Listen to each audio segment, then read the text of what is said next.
Hello, everyone, and welcome to Kick It Scoops. But we're not done here. Optus Stadium. Acknowledge me.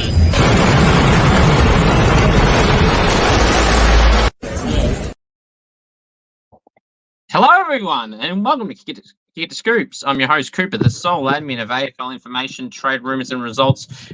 And what a loaded show for you guys and girls we have today on Kick It Scoops, which includes the world famous segment Scoops Goes Bang. Now, every week I keep saying it's going to be the best ever. Well, today it's going to be one of those ones as well, because we've got a few things to bang on about. Jack Higgins getting suspended. But what exactly? We'll get to it shortly. We're going to go through also on Scoops Goes Bang. I'm going to talk about North Melbourne and Hawthorn and their selection committee and some bizarre moves that they have and haven't done. And if they want any form of improvement, they need to do moves like what I will say. And we talk about the umpiring as usual. It's garbage. There's no other way to put it. We're going to go through my Supercoach talk, which was great this week for me. Really happy with it this week. Kind of go through kind of what moves I'm looking at doing. I'm not going to necessarily now reveal my team on the screen.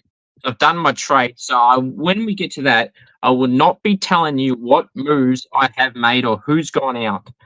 I'll give you a rough idea of what I've done, and I'll read you parts of my team out. You won't see it on the screen, because also then I'll be showing everything I've done. So look forward to that. Just like you're on Apple Podcasts or Spotify as well. If you're on one of those platforms, please leave a 5-star review and subscribe on there. Really appreciate it. I want to aim for 20 likes on this video. I'm going to go review the rounds that's gone and upcoming as well, and any other stuff in between.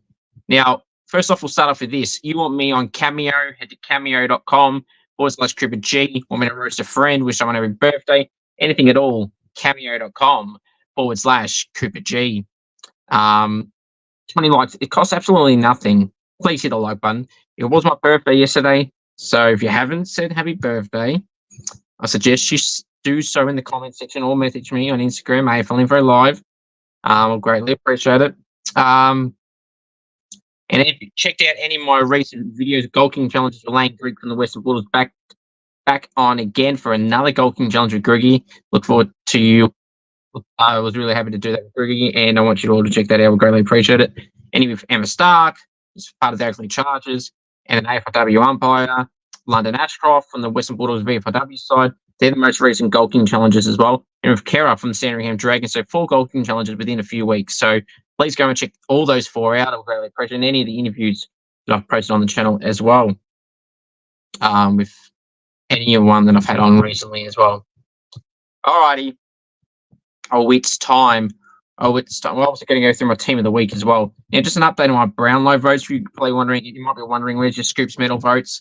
Again, at the end of the year, we'll do a whole extravaganza show from opening round to round 24. The Scoops medal will be in the bye round between round 24 and week 1 of the finals. And it's going to be an extravaganza show. Hopefully, I can make it a massive show. Have some people on that episode as well, and make it all really, really, really good, like I've done with previous ones, and step it up even more, just like I did on the inaugural Scoops AFLW show.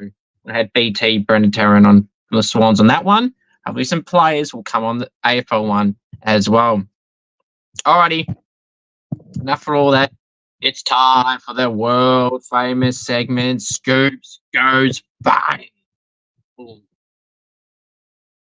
I don't know how many times I have to talk about the umpiring. The umpiring in the Saints game this week was blatant cheating if I hadn't seen it. Match fixing at its finest. It is. People go, oh, come on. It's like 23-8. Key crucial moments in key parts of the game. We lost by 10 points, okay? Darcy Byrne-Jones marked the ball in the car park, and he got a goal from that, non-paid out in the full. Matt minuses it from 10 points to 4 points. Charlie Dixon got a free that we still don't know what was for against Howard, and they got a goal from that in the last quarter. That takes us to 2 points ahead. And if you keep saying that Darcy Byrne-Jones wasn't out of bounds, well, here's one for you to make it seal the deal. Anthony Hammer-Caminiti deserved a free the last few minutes of the game when we went forward. He was about 35 out directly in front. He was being held by, I think it was Radigalia or Zurich Thatcher. One of those two sample hacks. And, he was held. And they got the free. Well, that's 3 goals right there. And there was some other incidents around the game, but they're the 3 that stick to mind. And, you have the commentary even laughing at the umpiring. Like I've been telling you for a long time, the umpiring's garbage, but I'm loving these commentators more and more say how confused they are, how disgraceful it is, how embarrassing it is. They roll their eyes back. They're going, oh, gee, Jace, I don't know about that one. Like they're saying stuff like that. And I love that they're doing that. So the umpiring is an utter joke. They've robbed St Kilda against Port. They robbed St Kilda against Geelong. They robbed Freo against Carlton. They robbed Adelaide against what was that against Essendon, I think. Regardless, they've robbed Adelaide, they've robbed Freo, they've robbed the Saints twice, and there's been incidents throughout games that have cost teams goals, etc. And they continuously favour Geelong. Again, this umpiring is a joke. Laura Kane continuously says they don't have one set of rules for one and not the other. Well, Laura, you couldn't be more wrong. This competition is a joke right now, and it's all because of your people and how you all run the competition. The game is dead. The game is dead. It's embarrassing to watch at times because these rules are just ruining the game. The way the players are playing is great, but the ruling and umpiring around it is just insufferable. And of course, I always still watch, but it's you're making it very hard for people because I know some people have had enough with the umpiring. They're just ruining the games. Let the players do it. And see how there should be repercussions for umpires. If AFL players get dropped for shit performances, the players, why don't the umpires get dropped for shit performances? And don't tell me there's not many people. Don't care. Bring in the VFL hacks. Promote someone else. It's embarrassing. The AFLW umpiring standard is better than the men's one. Bring them up.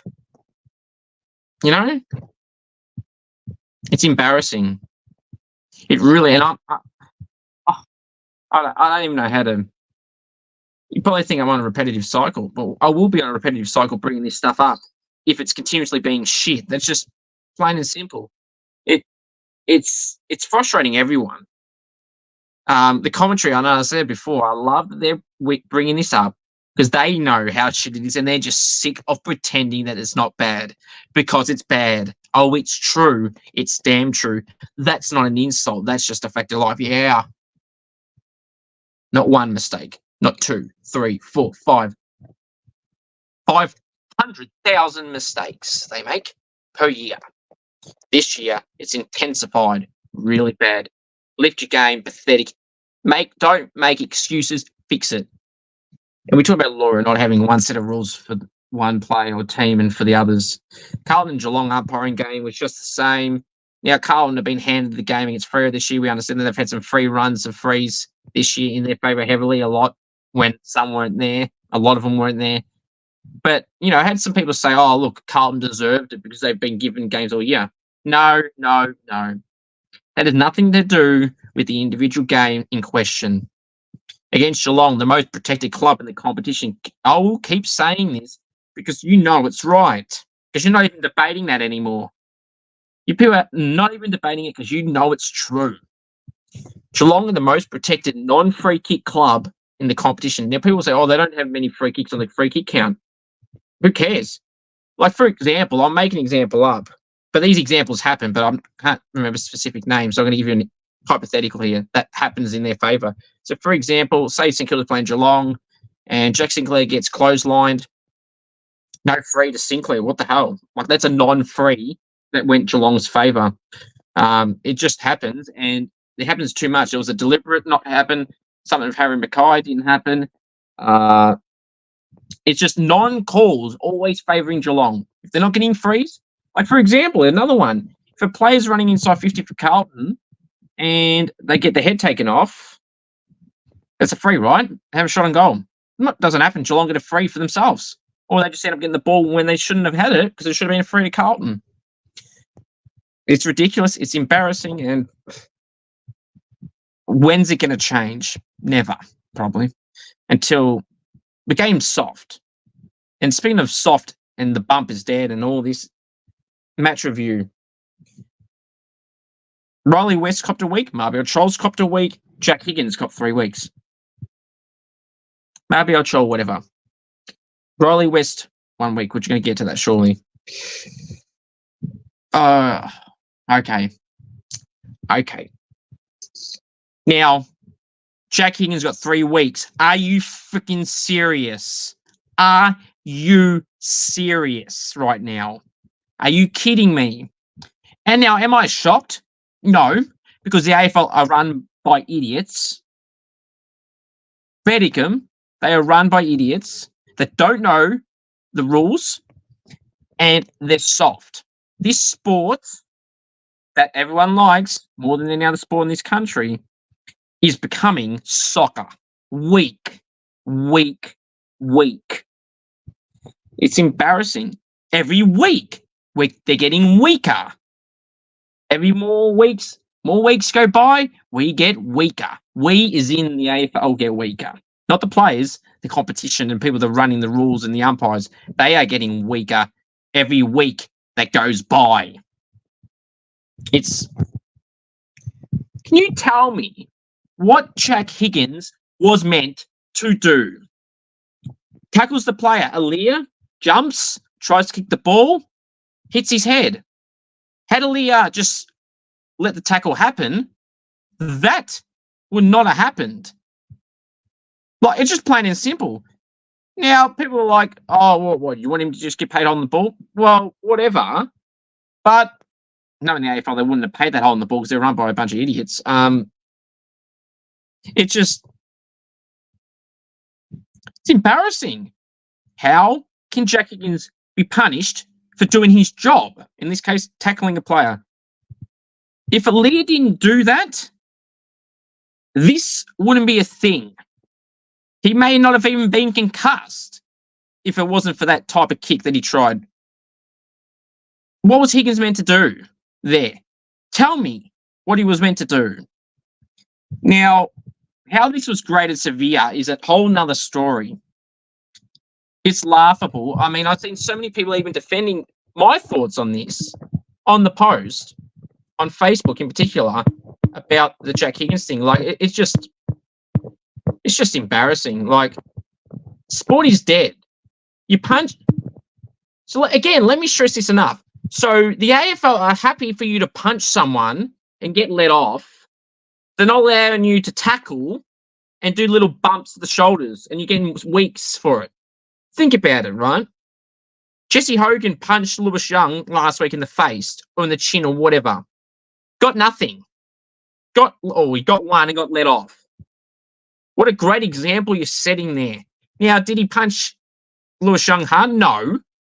The action of him trying to punch someone is an automatic week for being an idiot.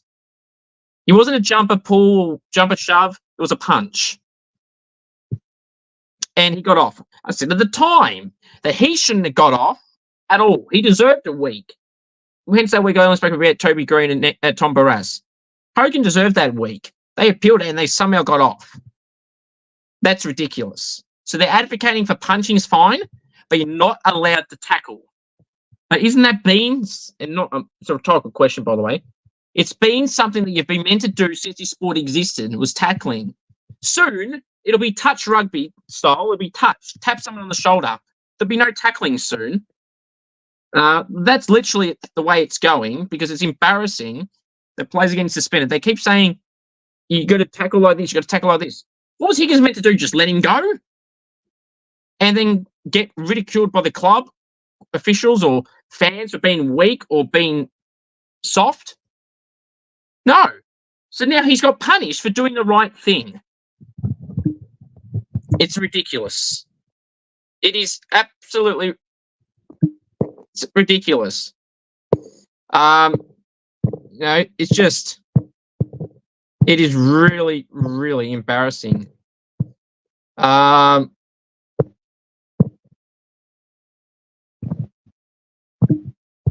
and like people said, I hope Aliir is all good, but Aliir contributed to his own concussion. Okay? Had he not done that and just got tackled, he probably wouldn't have even been concussed at all. Now, I know it's only speculating, but this wouldn't have happened, and he wouldn't have been gone with that force had he not tried to kick mid-air and, like, jump up to kick. He contributed to his own concussion. This competition, and he doesn't deserve 3 weeks at all, Jenkins. He deserves 0. He deserves 0. This game is soft. And exactly one other thing, I was reading some comments here to refresh what my memory was with some things, and it was, if he didn't decide to kick the ball, it would be a different story, more stability, and he would have been fine. They would need to take into consideration the other player as well. Exactly.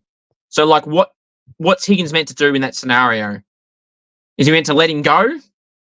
What? Then that's not a tackling. Then he's not doing his job right. Aliir contributed. Unfortunately, he got concussed, like I said. But that's not Higgins' problem that Aliir jumped to kick the ball. Aliir should have known he's being tackled right now. Why are you trying to jump midair and he's tackling you? You're probably going to hurt yourself. And he did.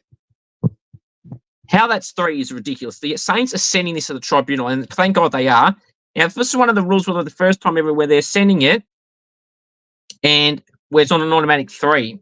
So this could be 0 tomorrow. And regardless if it gets downgraded to 0 or 1,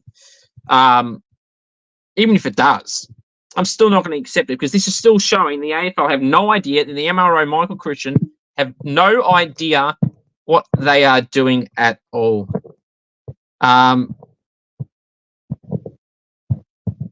It should be nothing. It should have been nothing. He didn't have an intention to sling tackle Aliir. He tackled him, and unfortunately this happened. This umpiring is embarrassing. The AFL are embarrassing. This sport is getting embarrassing. Ridiculous. The AFL, lift your game. And another one, Riley West got a week for what?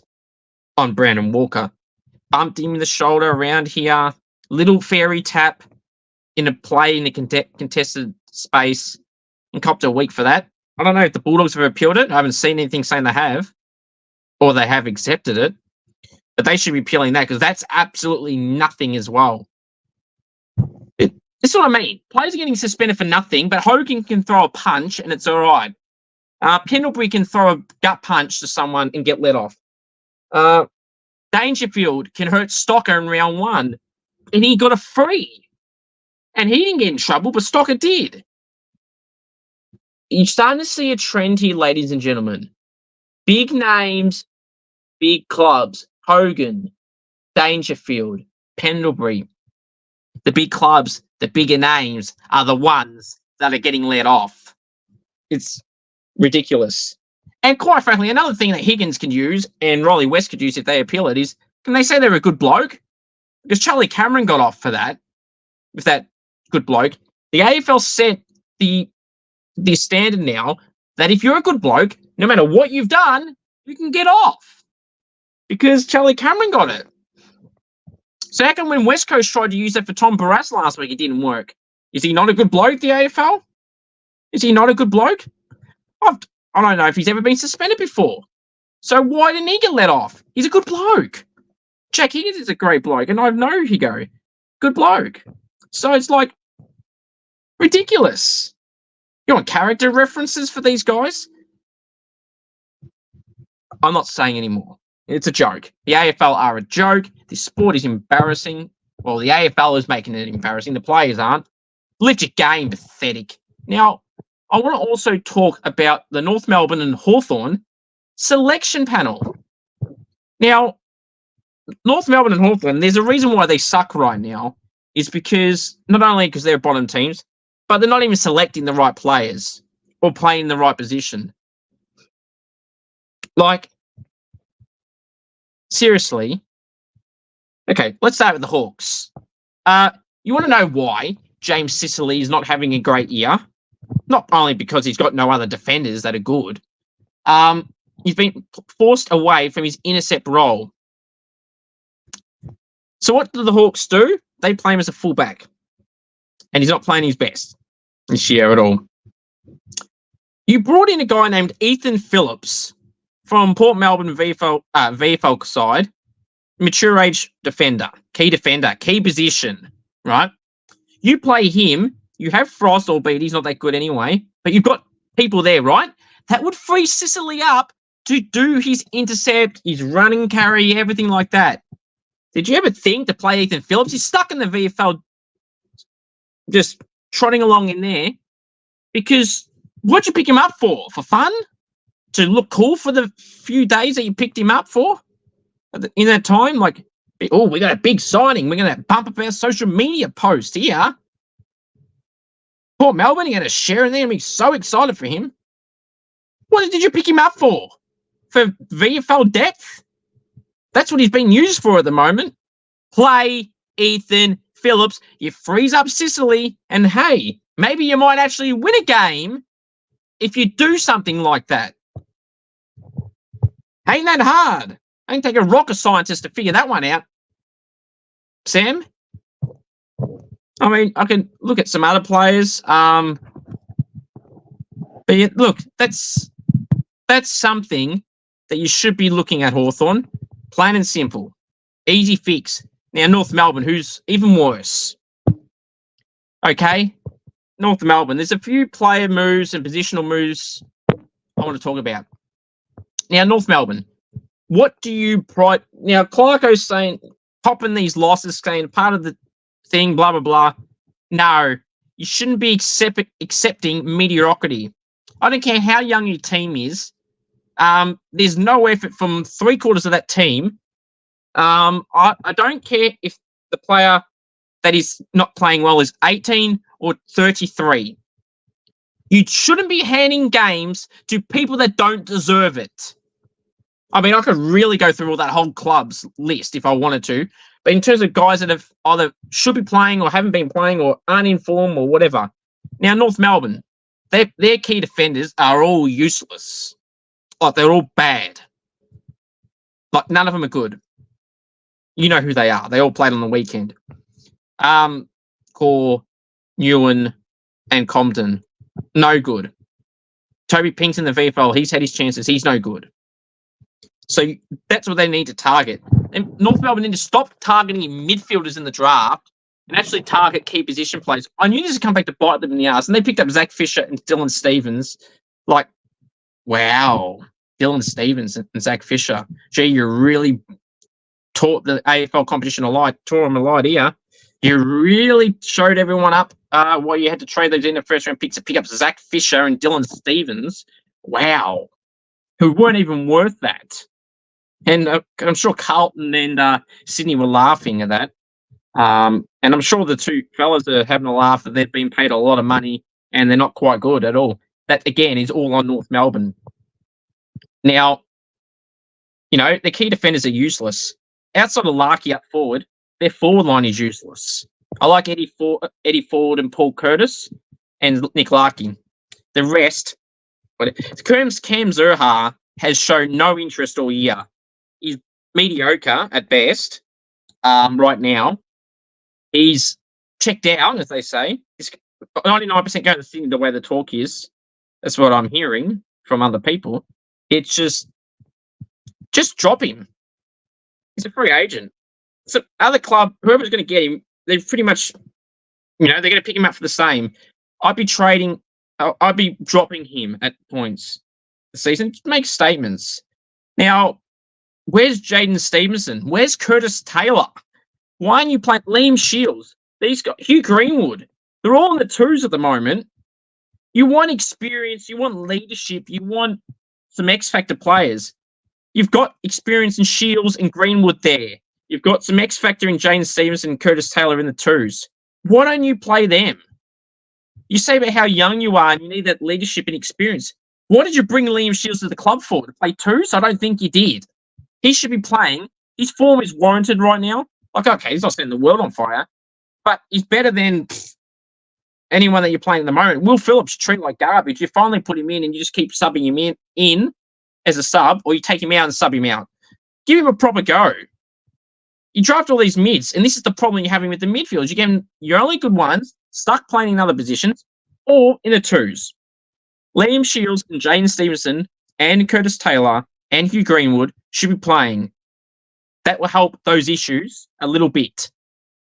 And it's time to make statements. Don't start gifting first-round draft picks or top draft picks games just off their name or just off their draft pick. What's Zane Dersma done all year besides round one? Not much at all. You can't just be handing form to players. He's struggling at the moment. Maybe play him in another position because it's not working up forward. Now, it doesn't help with the team being shit and the delivery is probably shit. And he probably have to be the second best forward behind Larkey.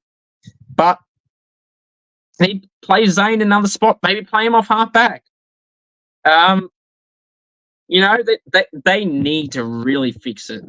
It's embarrassing right now. They need to be bold and make these moves. And in the trade period, don't be targeting these C-grade hacks. North and Hawthorn, that is. North really need key position players at every end of their field. Tristan Cherry signed a 4-year deal. That's going to be one of those disasters waiting to happen, rushing unnecessary signings. He's going fine now, but 4 years, really? Who's going to poach him? No one. If he's there for another 2 years, no one's poaching him. So why 4? That's just ridiculous. Maybe give 2 and then see towards the end of the first year how he's going, and then maybe give him 2 if he's continuing this form. But just why the rush? No one can poach anyone mid-season. Unbelievable. There's a lot of selections at North and Hawthorn that need to be questioned. And Basic Fix, I just told you, so listen. So those 2 clubs, come on, lift your game. Pathetic. Now, hope you guys and girls enjoyed that very long edition of the world-famous segment, Scoops Goes Bang. All right, let's get right into the next segment, which is my Round 7 AFL Team of the Week. All righty. From the back line, the pockets, Jake Lever and Andrew McGrath. Fullback, Stephen May.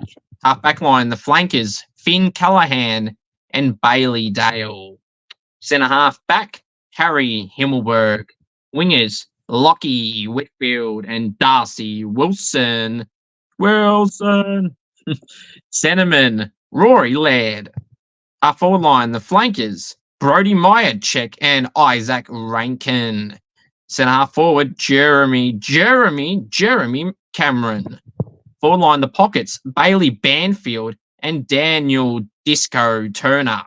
Full forward, Jake Waterman. For the ruckman, Jared Witts. Rovers, Knack 5 and Tom Green. Interchange, Caleb Sarong, Noah Anderson, Jack Sinclair, Jordan Clark, and Andrew Brayshaw. The emergencies, Isaac Heaney, Nick Blakey, Cole Langford, and Dylan Moore. Now, here it is on the screen. All right, so reasons for these selections, Stephen May and Lever, 26 disposals around the mark each. Lever had 15 intercept possessions, or both locks. Andrew McGrath, 30 was good for the Bombers. Finn Callahan, over 30, great ball use and meters gained for him. Harry Himmelberg, 27 disposals as a key position, plays as a lock. Bailey Dale in the bad loss for the Bulldogs in the end, 2 goals and 30 disposals. He was good, their best player easily. Lockie Whitfield, over 30 on the wing, 31. Laird, about 37, 39. A lot of contested possessions, high efficiency, deserved it. Darcy Wilson from the Saints, who got the rising star of the round before, went on Darcy. 22 disposals, decent run and carry, all over the ground. You look at his heat map and it'll show that. A really good pace on him, as he always does. And for a first-round dropper, he was my smoky for the round 1 rising star. He might be winning it right now. Brody Myercheck kicked 3-3 and 15 disposals for the Pies draw against the Bombers. Jeremy Cameron kicked 5. Isaac Rankin kicked 4. Bailey Banfield kicked 4 with 22 disposals. Jake Waterman kicked 4. Daniel Turner kicked 3. and was really good. Jared Witts had over 20 disposals and about 45 hitouts, was a lock. Nat 5 back to these Brownlow best. Nat 5 over 35 disposals. Tom Green 37 disposals and a goal.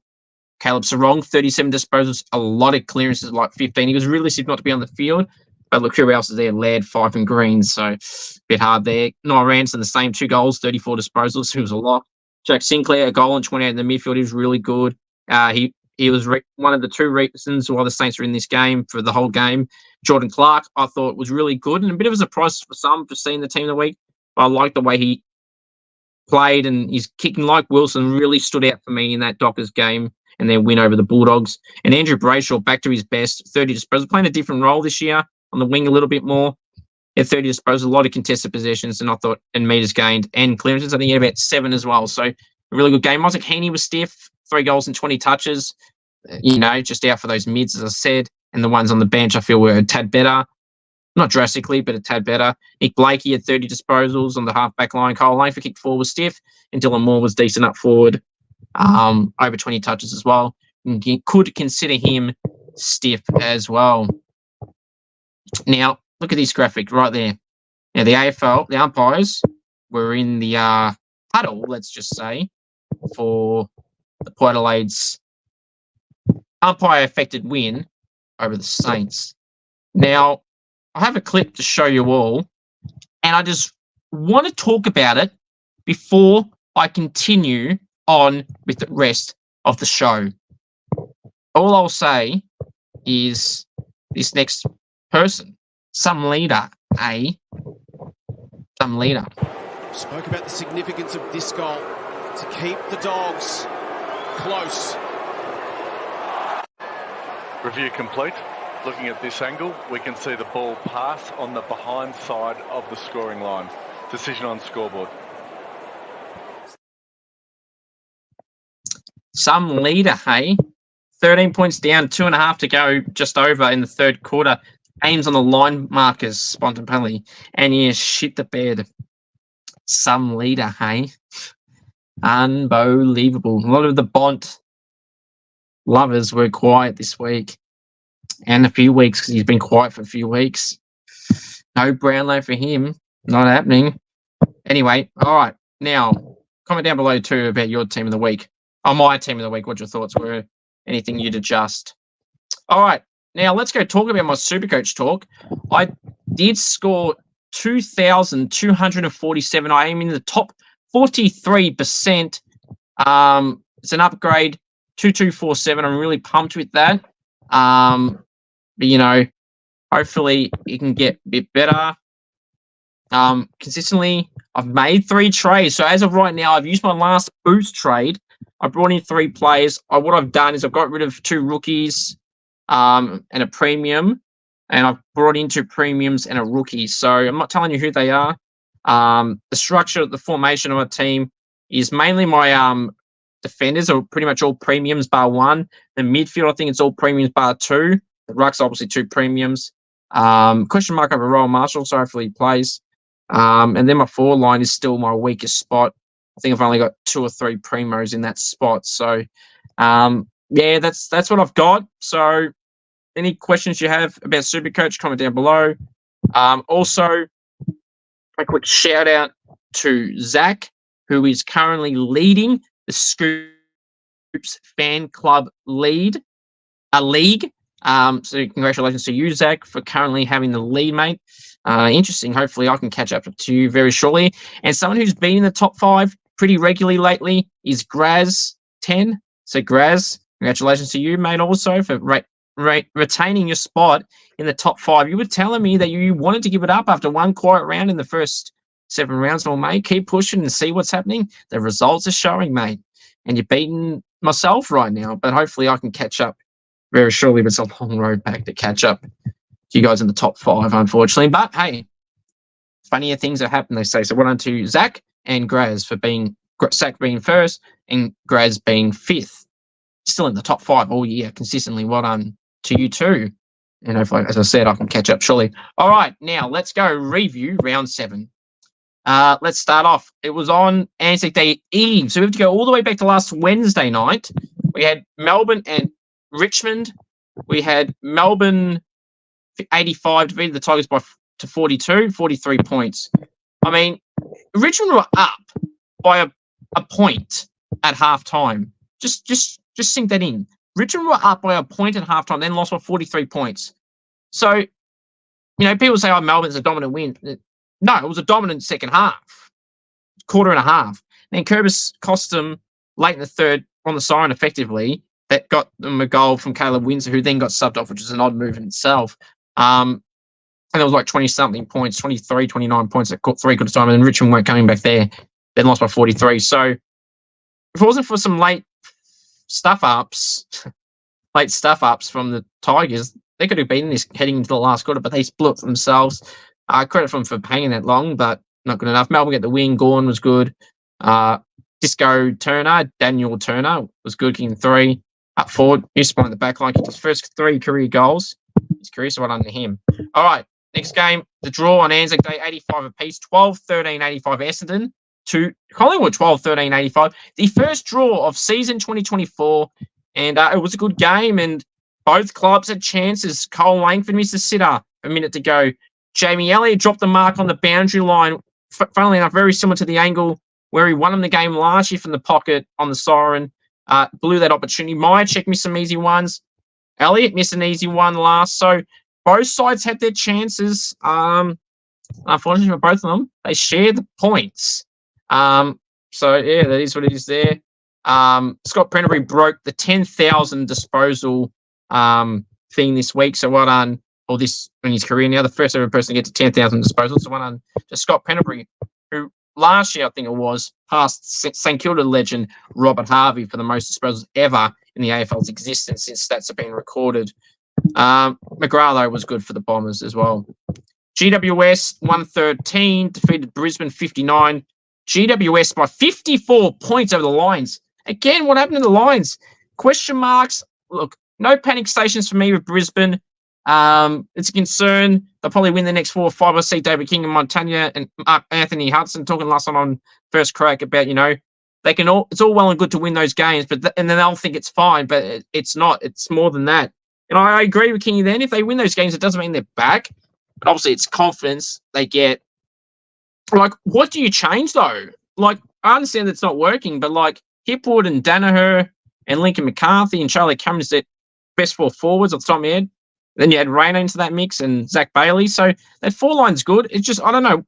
You don't drop Hipwood. Who you're bringing in? They need to just change it up and make a statement phase and drops one of those good players and make them go to the VFL and make them kick, if it's a forwards case, kick them 3 to 5 goals to come back in and make them earn it back, I guess. So they don't feel as complacent. Maybe that's what they have to do. Oscar McInerney will be back this week from concussion, you would think. So Darcy Fort might go out, but hey, or maybe Darcy Fort plays up forward. Does Logan Morris debut? To add some X factor into the forward line and more X factor in the forward line, but a bit of spark and a bit of and a good confidence for Logan to get it against the bottom ranked sides like North Melbourne. I think they got coming up, and West Coast and Hawthorn in that 5, I think, or some of those three teams in that 5. The backline is Harris Andrews. Need more support. Jack Payne's not going great. Harris Andrews himself isn't going fantastic. The run off halfback, they're missing Kadeen Coleman. Obviously done his ACL during the year. Unfortunate. What do? They got to do something. Maybe it is dropping a big name. The midfield's are all the same, too slow. Jared Lyons can't get a consistent goes at someone like him, who's trying to get his spot back. Does he need to spot? Does Lockie Neal or Josh Dunkley need to be rested? Something could change, I think. Maybe not in that 5 games. I think that's why it's good to bring in those younger players to play a game or 2 here in those 5 block of games. But it's also must-win games as well. So it's interesting to see how Brisbane go. Really intrigued to see what Fakes does. Now let's go to the next game, which was on Friday night. I alluded to it earlier, but quite frankly, I don't want to keep harping on about it. It's Port Adelaide 82, fed the Saints 72. Let's just remind Port fans that about Darcy Byrne-Jones marked in the car park, and that the free kick count was 25-10. Now, nowhere in the rule book does it say it has to be even, but good golly God, blatant match fixing at its finest. Byrne-Jones in the car park. Dixon got a free for what? Caminiti didn't get a free at the end, 35 out directly in front. We lost by 10. You add those 2, 3, that's 18 points our way. We win by 8. It's just unbelievable. And throughout the games, there was just dodgy calls going Port's way every freaking time. I was hating the umpiring so bad. I was losing it. I was going, bullshit and all this because that's what it was. And I get angry watching umpiring in other games too. So it's not just St Kilda. And I've been consistently saying about the Tribunal and about the umpiring favouring certain teams and not against others. So it's not just St Kilda games that bring this up. Again, Higgins shouldn't be suspended. Tribunal better not give him anything more than 1. Otherwise, you're going to hear another rant this week on that. He's a good bloke, so he should get nothing, right? Charlie Cameron got 0 because he's a good bloke. So why not Jackie Higgins? Tom Barras didn't get it, but that's mystery, and he should have. He's a good bloke. He's never been suspended before. If he hasn't, it's stuff all. But yeah, look, I thought Darcy Wilson was terrific, as I said, back off the Rising Star. Rising Star contender this year. He was my dark horse. The dark horse is no longer the dark horse. The dark horse is a contender, and probably the contender so far. Colin McCurch has had his moments. Harley Reid's been great the last 2 games he played, but he was crap before that. Darcy Wilson's been consistent for 15 to 22 disposals every week. And he's running carry off halfback. He's got a good kick on him. He's fast. One of the best players of this year's draft prop for the best performed, I feel, so far this year is Darcy Wilson. And right now, from round 7, Darcy Wilson is the current leader in the Rising Star for me. Now, that's not biased. That's just a fact of life. Yeah. Now, leave Sinclair, Wilson were the best 2 players. Hopefully, Max King comes back. Paddy Dow played in the 2s this week. Hopefully, he comes back. Jimmy Webb's is back from suspension, back against the Roos. Hopefully, not in the 2s, but in the AFL side. Hunter Clark might play this week. Mason Wood should play this week. So, some interesting selections for the Saints. Does Max King come back? They say unlikely later last week. There's no guarantees. It's like, oh, great, he better not miss again when it should have played the first week, and then he's missed 2 now. And now, if he misses a 3rd, it's just like, be honest and transparent with your freaking injury list, because you never are transparent and honest. Just stop lying to us. Just if he's out for 3 weeks, say he's out for 3 weeks. Stop dragging us along for false hope. You do that too often. Now, for Port, Zach Butters, I thought was their best player. Will and Drew, how he got the best is probably because he beat Jack Steele in the Man of Steel. But that's interesting. I mean, people saying Jace Burgoyne had a really good game. You look at the stats, it might look like that, but I didn't think it was that good. He might have had moments in the last quarter that make it stand out to make it look like it was even better. So I thought Zach Butters was clearly better than any of the other Port players on the ground at all. And Roland Marshall was on 1 leg. So, like Jordan Sweet's the same. His stats will look good, but, it is what it is there. All right, let's go through to the next game, which was North Melbourne and Adelaide. Adelaide 138, defeated North Melbourne 81. Adelaide by 57 points. I said what I said before. McCurcher had 32, but like 10, 11 kick-outs. Sheezer was all right, but outside of that, Dawson and Laird and Walker and Rankin and Braden Cook, who kicked 3, was really good. The Crows dominated, and Rolly O'Brien was good. So Cherry gets a 4-year extension and does nothing. Gets beaten badly by Rolly O'Brien. So told you about complacency with the contract, just playing for his contract. But yeah, Crows were too good. Not much more to say. North is shit. Geelong 118 defeated Carlton 105. Geelong by 13. Jeremy Cameron kicked 5, but Carlton were in this, and then there was a few key moments, as I said earlier, that favoured Geelong, and that's what happens. And Blake Acres is made for these moments. I'm still so pissed we got rid of Blake Acres. Kicked 2 goals late in the game to bring Carlton back into the contest when it got out to 30 points or so, or just under 30, maybe 26, 28. And my man Blakey Acres did what I knew while he was at St Kilda that he could do. Some mystery that Ross didn't see it at Freo when he was at Freo with him. And when Richo was at Saints with him, like, I knew Blake Acres would be good, but no one would listen to me. And what he's doing at Carlton is what I said he would do in his career while he was starting at St Kilda. But hey, no one listened, and now everyone's on his bandwagon. When that final series last year was terrific, this year started terrific. All aboard the Blake Acres train. He's going well. Well done, Blake. Now, next game to go through is Freo and the Bulldogs, 95-71. Bulldogs lost by 24 points to the Doggers. I mean, this game was close. Don't be mistaken by the scoreboard. Freo got 2 or 3 late goals to make it look worse. When that leader named Bontempelli, the so-called leader, stepped up in the big moments, right? Missed from 10 metres out in the goal square. That's pretty amateurish. Some leader, hey? Yeah, he cost his team the chance to win the game. And where was he in the last quarter? He was nowhere to be seen. No Brownlow votes for him this week. No Brownlow votes pretty much all year for him. Maybe 1 or 2 games if you're lucky. And yeah. No, well, I told you so. Rayleigh Dale was really good. 2 goals, 31 disposals. This guy was dropped. I want to give advice to Bulldogs as well. While I'm at it, this a quicker one than the other one. Don't play Dale in the 2s. Do not play Caleb Daniel in the 2s. And don't play fucking Jack McRae in the 2s. They're probably 3 of your best players, premiership players, and they're good players. And why is Riley Sanders dropped? All of them should be playing every freaking week. You see when Daniel came on as a late change. Liberatore was out as a late. He might be back this week, I would think. Apparently he was ill, nothing to do with the concussion, apparently. So, yeah, just play him. Well, he didn't have a concussion, but he was all out of the concussion protocols. You know, that's what they should be. They should be doing something else. But hey, who cares? It's the Bulldogs. I don't care. No skin off my back if they do bad. Now on Sunday, it was 2 games. Gold Coast 112 defeated the Eagles 75. Gold Coast by 37 points. Terrific. The Eagles are really good at the half, and I thought they were really a good chance to win this. But unfortunately for them, they couldn't get the job done in the second half, and it mattered. Yo was good. Waterman was good, kicking 4. Liam Ryan came back from injury, played a week in the waffle or 2, but did nothing this game. Like Adam Simpson said, though, it's just great to see him back, I guess. He's been injured for a year and a half. But yeah, so that's, you know, they're getting there, the Eagles. They won 2. They lost. This Harley Reid didn't play, I know, but one player doesn't make a team. Obviously it helped, but he's 18 years of age, for God's sake. And the talk, as I said last week, you just got to calm down. You know, so, you know, good win for the Gold Coast. Noah Anderson, Jared Witsy, my man Witsy, who was robbed of All Australian recently. 308 more hit-outs than anyone else, second best, and didn't get All Australian. Still robbed to this day in 2022 was Jared Witts. Was robbed right in front of me.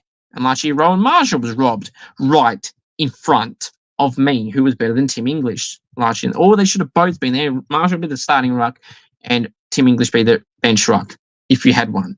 So, yeah. West Coast, I mentioned it was good there. Jake Waterman headline there. And you know, and also, of course, they didn't have Tom Barrass. So getting him back, that'll be helping them immensely. And I thought, too, that Jeremy McGovern was okay. 18 disposals and a couple of tackles. The final game to go through the round was Hawthorn and Sydney. A rubbish game. 42 for Hawthorn, Sydney 118. Swans by 76 points. As I said, Blakey, Florent, Lloyd, Goulden, Warner, Heaney, Rowbottom. McInerney, before he got subbed off tactically, was really good. Matt Roberts is having a great year. He's only 20 years of age and he's played 14 games. And he looks like a seasoned veteran. And I know a lot of people that have him in Supercoach, which I didn't unfortunately get him at the start, is reaping the rewards of now. And I've got him in fantasy, though. AFL fantasy, that is. But yeah. Hawthorn outside of Dylan Moore. I don't know why anyone else even bothered to turn up, quite frankly. Absolutely bad. Anyway, the Swans won by 76 points there. Now, to wrap things up, let's go through and preview the round 8 games. So, let's go through them right now. Alrighty. So, again, Thursday night games. We love the Thursday night games. And it's the Thursday night showdown at the Adelaide Oval. It is Adelaide hosting Port Adelaide. 7:30 Victorian time. Now, we wish Sam Powell-Pepper all the best after unfortunately rupturing his ACL in the Saints game. Connor Rosie is set to miss 1 to 2 weeks of a mild hamstring strain. And obviously, Alir is concussed. Trent McKenzie's still about 2 weeks away. So who comes in the back line there? The magnets get moved. Who comes in for Rosie? Does players like Jackson Mead just move up from the sub and onto the field? Some interesting moves. Does Narkle come from nowhere and get in the side this week, or Rosie's not playing? Bit of a similar X-Factor type play in terms of this. They've got speed, and he does push through the midfield at times. Definitely does in the sample. But yeah, and as I said, for Powell-Pepper, someone up forward said, yeah, Francis Evans, does he come in? We'll have to wait and see. Not the greatest of options, but, you know, it is what it is. I'm going the Power to win this game regardless by 20 points. I'm going the Power by 20 points. Friday night at the MCG, it's Carlton hosting Collingwood, 7:40 Vic time. I'm going Carlton here by 15 points. I don't get why people are saying that Collingwood are either definitely winning or highly likely to. This is more even and more on Carlton, so I'd probably say 60-40 Carlton's way. I'm going Carlton by 15 points. Collingwood aren't going the greatest, has shown against Essendon, who I don't rate that highly either, who are in the 8 somehow. On Saturday, 1:45 Vic time, it's the Sydney Derby. It is the Swans hosting GWS at the SCG. 1:45 my time. I'm going the Giants to win by 15 points. So they are my my premier tip this year. They were preseason and they will be now. Saturday, 4:35 at Marvel Stadium. 4:35 Vic time on Saturday. It's my Saints hosting North Melbourne. Look, if we lose this, then we don't deserve to play finals. But in saying that, we have all these players out at the moment. Finally, we're getting some back. Jimmy Webster will be back. Mason Wood will be back. Hunter Clark might be in. Liam Henry and Brad Crouch aren't that far long after those guys. A few of them playing in the VFL. Ben Patton played in the VFL back from injury. Matt Allison did. Dougal Howard played in AFL. Does he get dropped? Does Ari Showmaker make his debut? I would love to see him in. Does Tom Campbell finally come in after Rowan Marshall being injured and probably in doubt and probably won't play this week, if I'm being honest? I would be shocked if he does. Hopefully he does. And Tom Campbell should play with him. Does Max King come back? Dan Butler's still 3 weeks away, 3 to 5 weeks from a hamstring. So got all these moves to ponder. Congratulations too to Mateus Filippo, who's officially signed a 2-year contract extension with the club. Obviously, as I exclusively revealed a few weeks ago, one on Mateus, all aboard the Filippo train. Then, now, forever together, one on Mateus. And now, also, so a few selection moves to happen. Darcy Wilson's killing it. But obviously, I'm tipping the Saints by 20 points. We don't smash teams, but we should beat North. Saturday night at the MCG, it's Melbourne hosting Geelong, 7:30 Victorian time. Geelong will suffer their first loss here, I feel, just. I'm going Melbourne by 5 points. Other game on Saturday night at Optus Stadium in Perth, it's West Coast, 8:10 Vic time. West Coast hosting Essendon. If West Coast can play how they've been playing, they could somehow cause an upset here. But in saying that, I'm going to tip Essendon by 15 points in this one. Harley Reid will be back for this clash as well, as will Tom Verrat. So every good chance they got to win this is now. The Eagles, the way they're going at the moment. They were okay against Sydney when they lost before these wins. So they've had a decent full patch of games, the Eagles.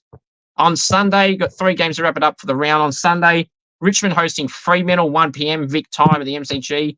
David Mundy loves a game in the MCG against Richmond, winning after the side effectively both times. But obviously, they were tied last year. I'm going the Dockers to smash Richmond by 30 points here. On Sunday, also 4 o'clock at Marvel Stadium, Vic time, it's the Western Bulldogs hosting Hawthorn. The Bulldogs will bounce back and win here by 25 points. And the final game, the Q Clash, so 3 derbies, the WA one, the SA one, and the Sydney one, and the Queensland one. We got them all. We got them all. Oh, not the West Coast Freo one, my apologies. We got the Q Clash, we got the Sydney Derby, and we got the Showdown, the SA one. But the final game, 7:10 Vic time, Sunday night at the Gabba, it's Brisbane hosting Gold Coast. I think Brisbane, despite being 2-5, will bounce back here and get the win by 15 points at the Gabba, and you'll hear the mighty roar again. The Lions by 5 points in the Q Clash.